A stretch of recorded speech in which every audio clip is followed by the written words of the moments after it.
Pisces.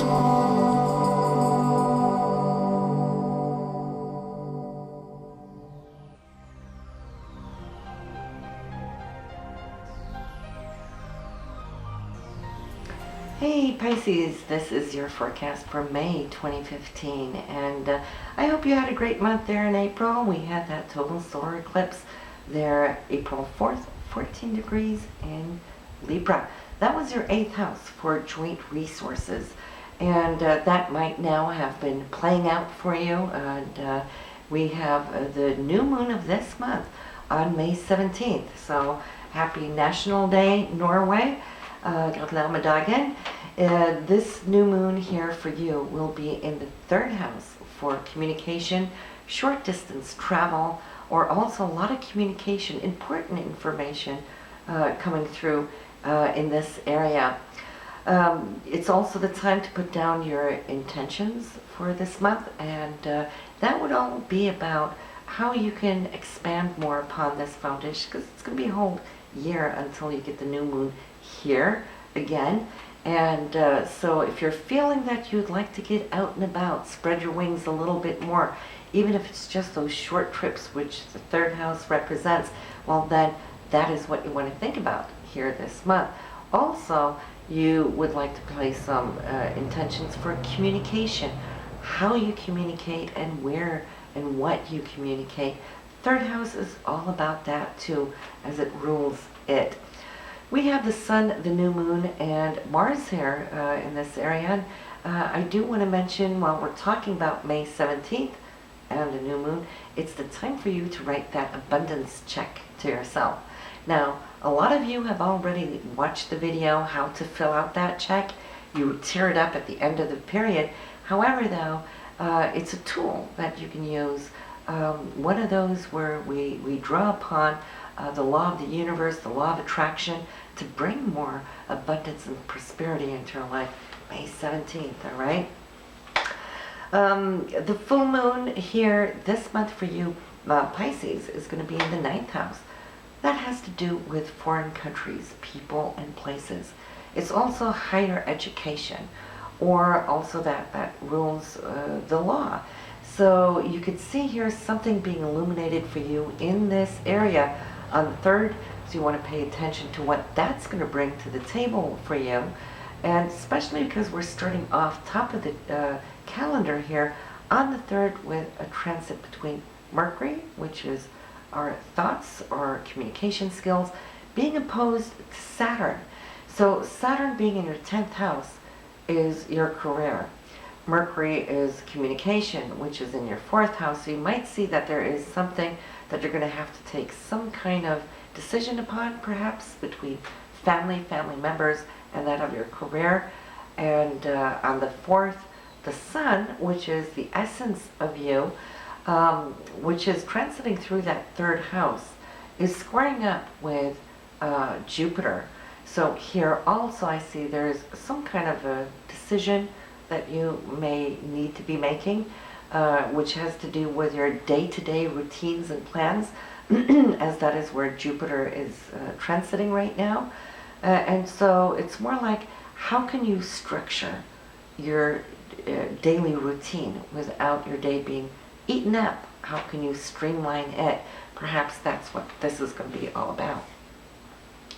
Now on the 6th, the sun, which is you again, 3rd house, communication, it's your neighborhood, it's your siblings, your close proximity, and Pluto, which is then the pivotal point of transformation.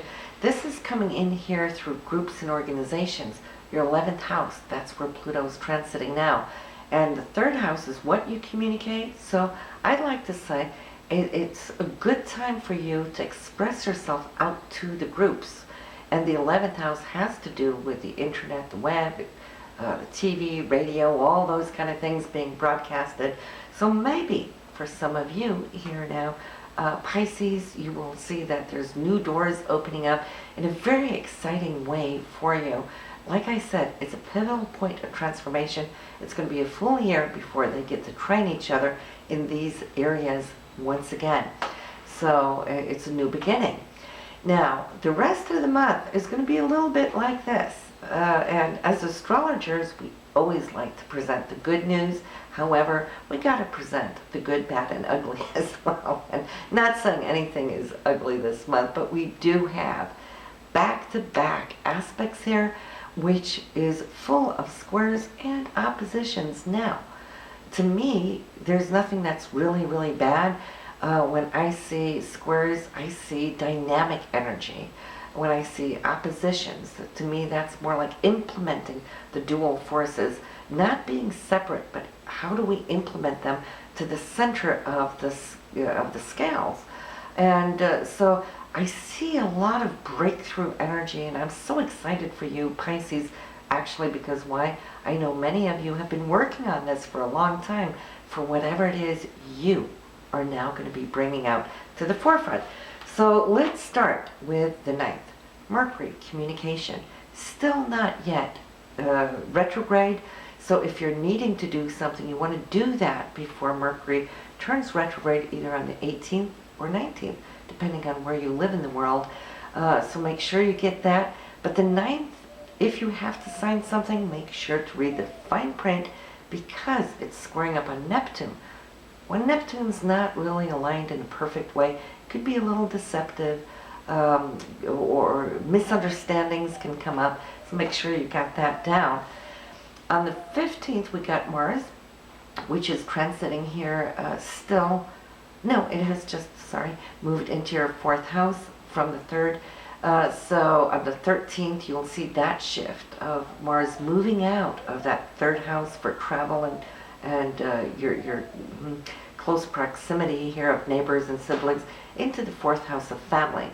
So on that 15th, Mars is going to be opposing Saturn in your 10th house for career.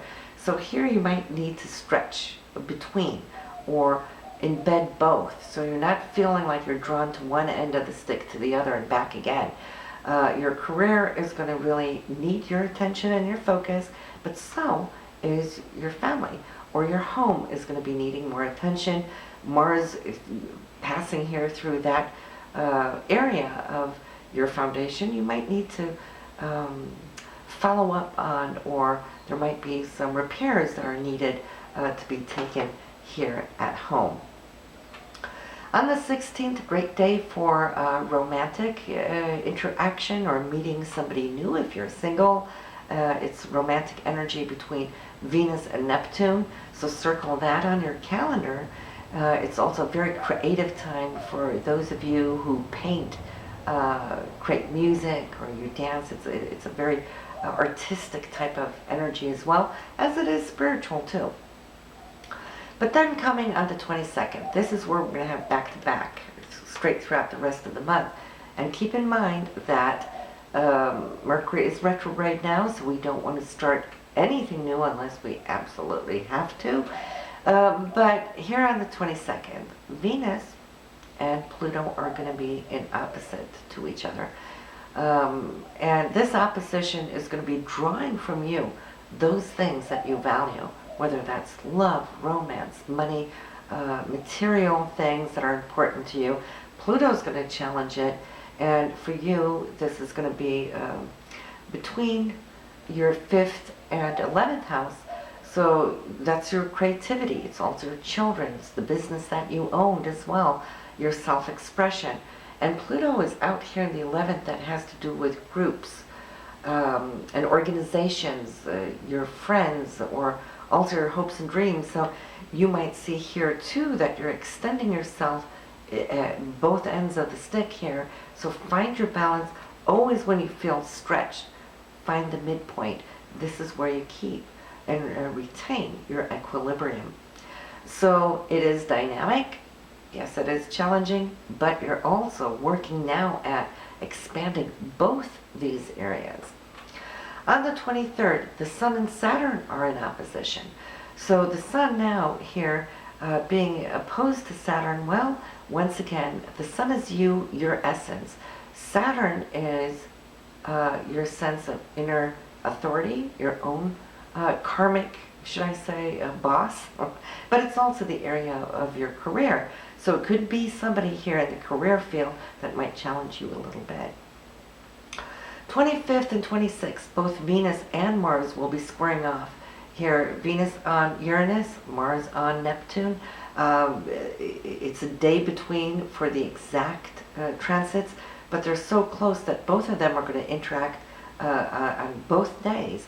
So Venus is love, romance, money, squaring off on wanting to rebel, let go of something.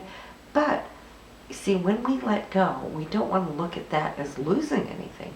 When we let go of something, we're actually, it's like stripping off some old pattern, opening for new. So I like to read it as new opportunities coming where you're breaking new grounds, and which can now start growing more money, which is Venus, or also love, but it might come quickly. The shift may happen quickly because that's what Uranus does. Neptune and Mars being square, well, that could be men in your life right now that may be a little unclear, or it could be people or circumstances around you not too clear on what is it you're actually now doing or navigating towards. As long as you know, Pisces, what you're doing, stay put, hang tight, be true to that higher self. Recall what took place there on May 6th when the Sun and Pluto trined upon each other. That's that pivotal point of transformation. You're transforming your inner self, bringing it out now. And remember, the butterfly can never come out of that cocoon without breaking away from the old to come out and flap your wings. That is what this month is all about. So on the 27th, you'll have an opportunity to clarify something. Mercury now conjuncting with Mars. This will be in the 4th house, the area of your foundation, your roots, your past, but also your home and family.